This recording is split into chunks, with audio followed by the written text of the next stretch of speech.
saying, no, you're not going to be able to, you can't do this. That is you ultimately entering into the executive branch office. And so, these are big wins for the Trump administration, for especially because we have something coming up that's probably going to get signed on July 4th in the next few days. The one big beautiful bill, which there's a lot in there that I'm happy about. Not there's something in there that I'm not too happy about. This AI stuff, but a lot of these injunctions were technically going against some of the things that was going to be in the big beautiful bill. Another thing that I didn't mention uh, yet, but the birthright citizenship. Okay, this birthright citizenship, the Trump administration, the Supreme Court also cited as of right now.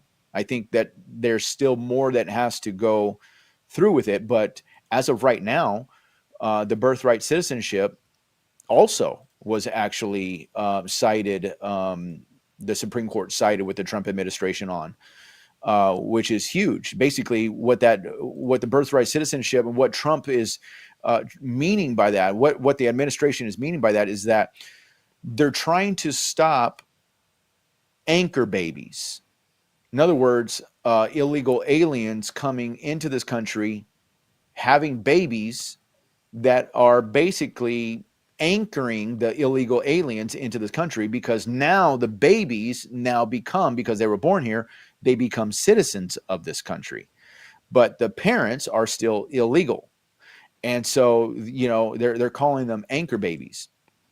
Whereas the birthright citizenship, when it was introduced into the Constitution as far as an amendment goes, the whole reason for that had to do with slaves and slavery. In other words, people, when slaves were freed, they didn't know how to handle that. They were still figuring that part out.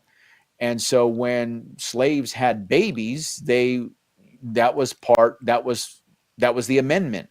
It had to do with them saying, yes, they are citizens because they're born here.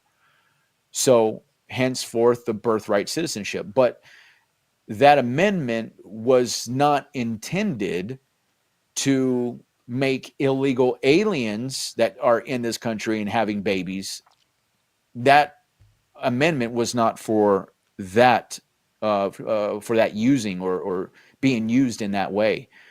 And so that's what the whole debate is about. And that's why the Trump administration, Trump signed the executive order. I think it was even on day one of his signing, that he put a stop to that.